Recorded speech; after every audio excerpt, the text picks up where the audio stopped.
खबरों की शुरुआत बड़ी खबर से करेंगे। आपको बता दें, जम्मू कश्मीर को स्पेशल स्टेटस देने की मांग, एनसी ने स्पेशल स्टेटस देने की मांग उठाई। स्पेशल स्टेटस को लेकर असेंबली में हंगामा। बीजेपी ने स्पेशल स्टेटस की मुखालिफत की, लोगों को गुमराह करने का इल्जाम लगाया। लोगों से किए गए वादे पूरे करने में हुकूमत नाकाम। जम्मू कश्मीर असेंबली में आज एक बार फिर हंगामे का माहौल देखने को मिला है। हंगामे के दौरान नेशनल कॉन्फ्रेंस के विधायकों ने जम्मू कश्मीर का स्पेशल स्टेटस दोबारा बहाल करने का मसला उठाया।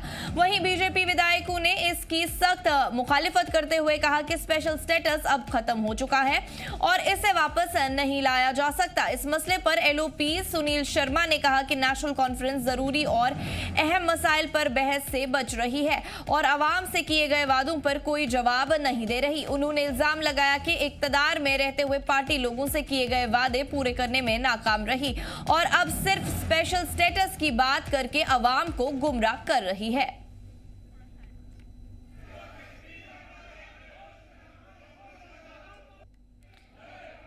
स्टेटस दोबारा बहाल करने का मसला उठाया गया है आज असेंबली में। वहीं बीजेपी विधायकों ने इसकी सख्त मुखालिफत करते हुए कहा है कि स्पेशल स्टेटस अब खत्म हो चुका है और इसे वापस नहीं लाया जा सकता। इस मसले पर एलओपी सुनील शर्मा ने कहा कि नेशनल कॉन्फ्रेंस जरूरी और अहम मसाइल पर बहस से बच रही है और आवाम से किए गए वादों पर कोई जवाब नहीं दे रही।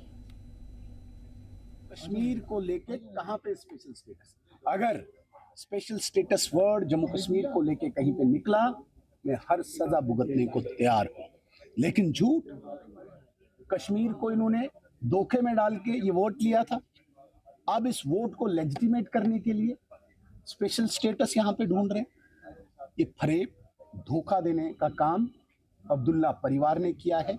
आज जब कल इनकी नाकामियों पे पर्दा उठा, डेली वेजर्स को इन्होंने मजाक किया, बेरोजगार नौजवान तबके के साथ बहुत बड़ा इन्होंने मजाक किया, एवाई बीपीएल ईडब्ल्यूएस के साथ मजाक किया। आज जब उसकी जवाबदेही है, आज फिर वही special status. Where is special status? Word लाओ। तो उन्होंने कहा कि इसकी वजह से आतंकवाद फैला है, तो 70 हटने के बाद आतंकवाद फैला है। देखिए, जब भी बात करनी हो आंकड़ों पे की जाती है। हम आंकड़ों पे बात करते हैं। 2019 से पहले के भी terrorist organization and number of terrorist लाते हैं, सेपरेटिस्ट ऑर्गेनाइजेशंस की भी डिटेल लाते हैं, स्टोन पेल्टर्स की भी डिटेल लाते हैं, इंसिडेंट्स की भी डिटेल लाते हैं। अगर पत्थरबाजी खत्म नहीं हुई हो, हम जवाबदेह हैं। अगर अलगाववाद खत्म ना हुआ हो, हम जवाबदेह हैं। और अगर लोकल टेररिस्ट रिक्रूटमेंट खत्म नहीं हुई हो, हम जवाबदेह हैं। पाकिस्तानी आएगा, मरेगा, दफन करेंगे यहाँ पे इसको हमारे सुरक्षा कर्मी। लेकिन हमारे लिए चुनौती थी लोकल टेररिस्ट जब लगातार बन रहा था। इस मौके पर एमएलए जावेद बेग ने भी स्पेशल स्टेटस को लेकर मांग की और कहा कि स्पेशल स्टेटस के लिए हमारी जद्दोजहद आगे भी जारी रहेगी। You should not attribute Article 370 with the violence that happened in Jammu and Kashmir. It was in fact the erosion of Article 370 and our special status right from the beginning, 1952 to 1990, that unfortunately led to this militancy and terrorism in Jammu and Kashmir. It was the erosion of the articles and the commitments that were made to the people of Jammu and Kashmir that finally led to militancy in Jammu and Kashmir. You are just talking about the special status, but लेकिन BJP कहती है कि there is no such word in constitution. They are speaking. The special status is still there. They'll not understand it because Article 370, 35A, our constitution that used to be here, and our flag, when you taken together, they make special status of Jammu and Kashmir. Together, you take them together and they make. और दूसरी बात मैं बताऊंगा, there are several countries in the world which have no written constitution. Do you think ये constitution ऐसी चीज़ है कि इसके अंदर जो नहीं है तो नहीं है? बहुत सारी चीज़ें इसके अंदर बीजेपी ने नहीं डाली। जब से बीजेपी हुकूमत में है, उन्होंने बहुत सारी चीज़ें इसमें अमेंडमेंट्स नहीं लाई। तो ये कैसी बात है कि आप उसमें से नून में से नुक्ता गायब हो गया है, फिर ये होगा नहीं। 370 तो उधर ही है ना, डी ऑपरेशनलाइज किया है इसको। एनसीएमएलए सतीश शर्मा ने कहा कि गरीबों के लिए उमर सरकार ने बजट में खास ऐलान किए हैं। मीडिया को चाहिए सच दिखाया जाए, सरकार की तनकीद करे मगर आवाम के लिए गए फैसलों पर सरकार की तारीफ भी करे। क्या बनना है, मेरा भी झोला उठा के चलना पड़ो, लेकिन मुझे ये नहीं कोई कहेगा कि उमर अब्दुल्ला साहब की चॉइस गलत थी, उन्होंने नालायक आदमी चुना। मेरे पे दाग कोई नहीं हो, मेरी ज़रूरतें कम हैं, मैं एक लेगेसी को रिप्रेजेंट कर रहा हूँ। मदन लाल शर्मा सुबह जम्मू से ऐसे आदमी थे जिन्होंने एक ही घर में 4 कैबिनेट मंत्री पैदा किए, बट प्रेस कभी हमारे साथ नहीं रही, तो आज भी नहीं है मेरे साथ। दे विल क्रिटिसाइज मी मोर। मेरे से काम लो यार, मैं 20 घंटे काम करता हूँ सेक्रेटरीट में, 5 बजे लोग चले जाते हैं, मैं 11 बजे निकलता हूँ। तो I have to prove myself that I am the right choice. Budget की बोलना चाहूँगा, उमर अब्दुल्ला साहब ने मेरे को ज़्यादा तरजीह दी, चाहे वो 5 से 7 लाख डिफरेंटली एबल्ड बच्चे हैं, स्पेशल बच्चे हैं, दिव्यांग बच्चों को हम फ्री बस सर्विस दे रहे हैं। 8 से 10 लाख AAY परिवारों को बच्चे 9वीं 10वीं 11वीं 12वीं 13वीं 14वीं 15वीं तक बच्चों को फ्री बस सर्विस दे रहे हैं। महिलाओं को तो आगे दे रहे हैं। तो वो काफिला जो फ्लीट ऑफ बसेज जो गडकरी साहब ने हमसे, उमर अब्दुल्ला साहब से, मेरे कायदे कारवां उनसे प्रॉमिस किया, वी आर गेटिंग, बहुत अच्छा समय आ रहा है। सोलर में हम क्रांति ला रहे हैं, IT पार्क्स 2 ला रहे हैं हम। तो जो अच्छा है आपने वो गिनाना है। आपको भी कसम लगे अपने अपने भगवान की, डेली वेजर्स की आपने बात की, बोल दो इन सब MLA को, कांग्रेस वालों को, भाजपा वालों को, नहीं तनख्वाह, मैं नहीं लेता तनख्वाह, मैं वैसे भी बांट देता हूँ अपनी तनख्वाह। जम्मू कश्मीर असेंबली का बजट सेशन जारी है। आज असेंबली में क्वेश्चन आवर के दौरान जम्मू कश्मीर में तहसील दफ्तर बनाने का मुतालबा किया गया। इसका जवाब देते हुए CM उमर अब्दुल्ला ने कहा कि पहले से जो तहसीलें मौजूद है उन्हें एक्टिव करना हमारी पहली तरजीह है।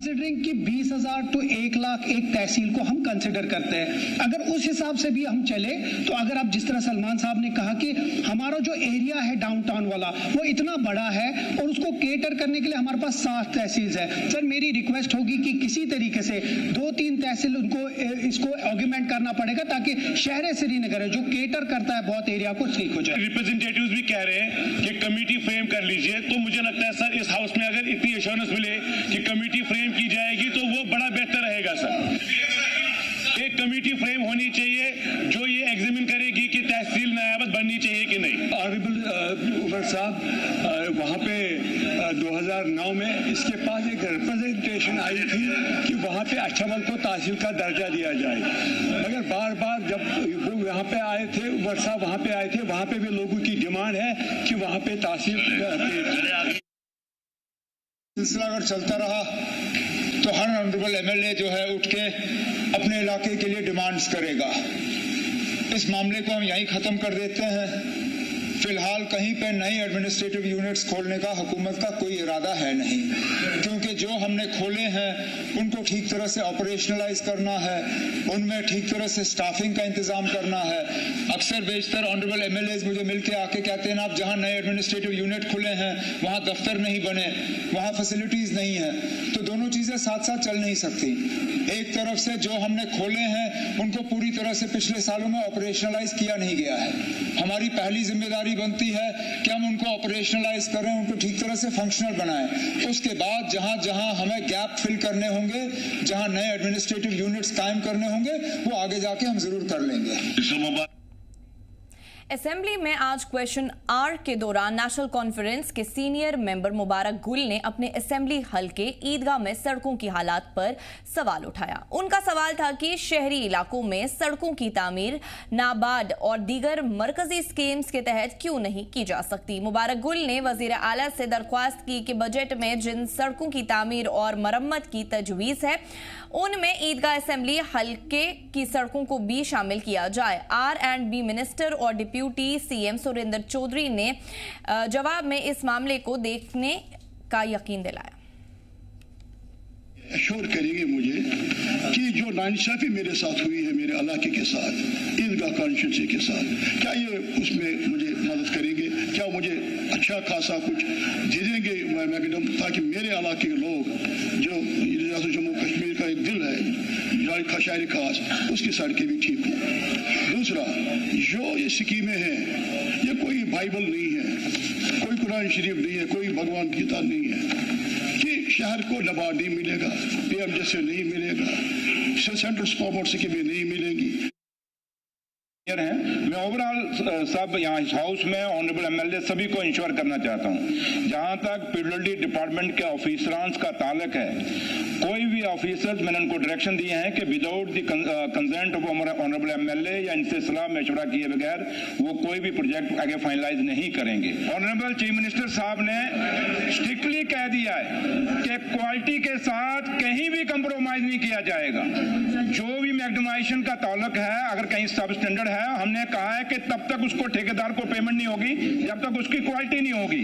तो इसलिए आप मुतमिन रहें, क्वालिटी से उमर साहब और उमर अब्दुल्ला सरकार का कहीं भी कॉम्प्रोमाइज नहीं करेगी, ये हाउस को हम अश्योर करते हैं।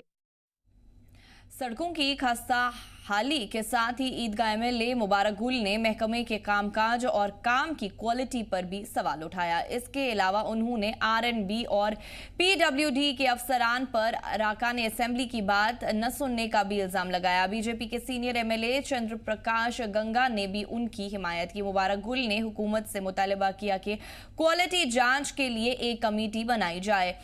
अरकान का कहना था कि इलाके में उनसे मशवरा किए बगैर ही काम शुरू और बंद कर दिया जाता है। डिप्यूटी सीएम ने ऐवान को यकीन दिलाया कि एमएलएज की बात ना सुनने वाले एहलकारों के खिलाफ सख्त कार्रवाई की जाएगी। उन्होंने कहा कि हुकूमत ने वाज़ेह कर दिया है कि प्रोजेक्ट की क्वालिटी चेक होने के बाद ही ठेकेदारों का पैसा जारी किया जाएगा। कहूंगा कि जो इन्होंने मैग्नम डाला मेरे इलाके में वो उठ गया, उसकी क्वालिटी कहाँ थी। और मैं एक चाहता हूँ कि मेरे और जो अफसर लोग हैं वो भी लाइट लेते हैं एमएलए को। मैं आपको एक उदाहरण दे दूंगा स्पीकर साहब कि मेरे इलाके में टाकनवारी का इलाका है, मैग्नम पड़ा दूसरे दिन गायब हो गया। क्या what steps has taken by the minister, honorable minister, deputy chief minister to see the quality control of the magnum? और मेरे ख्याल में इनको एक कमेटी बनानी चाहिए। सारा मैग्नम सारा डुप्लीकेट है और आप इस पे एक टीम भेजिए जो मेरे इलाके में टाकनवारी में जाए, उठ गया मैग्नम। अपने वहां जाके सीएम साहब ने भी कहा था कि एमएलए के बगैर कोई प्रोजेक्ट नहीं हो, लेकिन वो काम जो है मेरे बिना कंसेंट के वहां पर आए हैं, उस पर एक्शन होना चाहिए। आपको देखिए हैं। मैं ओवरऑल सब यहाँ हाउस में ऑनरेबल एमएलए सभी को इंश्योर करना चाहता हूँ, जहाँ तक पीडब्ल्यूडी डिपार्टमेंट के ऑफिसरांस का ताल्लुक है, कोई भी ऑफिसर्स मैंने उनको डायरेक्शन दिए हैं कि without the consent of honourable MLA या इनसे सलाह मशवरा किए बगैर वो कोई भी प्रोजेक्ट आगे फाइनलाइज नहीं करेंगे। ऑनरेबल चीफ मिनिस्टर साहब ने स्ट्रिक्टली कह दिया है कि क्वालिटी के साथ कहीं भी कंप्रोमाइज नहीं किया जाएगा। जो भी मैग्नीमाइजेशन का ताल्लुक है, अगर कहीं सब स्टैंडर्ड है, हमने कहा है कि तब तक उसको ठेकेदार को पेमेंट नहीं होगी जब तक उसकी क्वालिटी नहीं होगी। तो इसलिए आप मुतमिन रहें, क्वालिटी से उमर साहब और उमर अब्दुल्ला सरकार का कहीं भी कॉम्प्रोमाइज नहीं करेगी, ये हाउस को हम अश्योर करते हैं।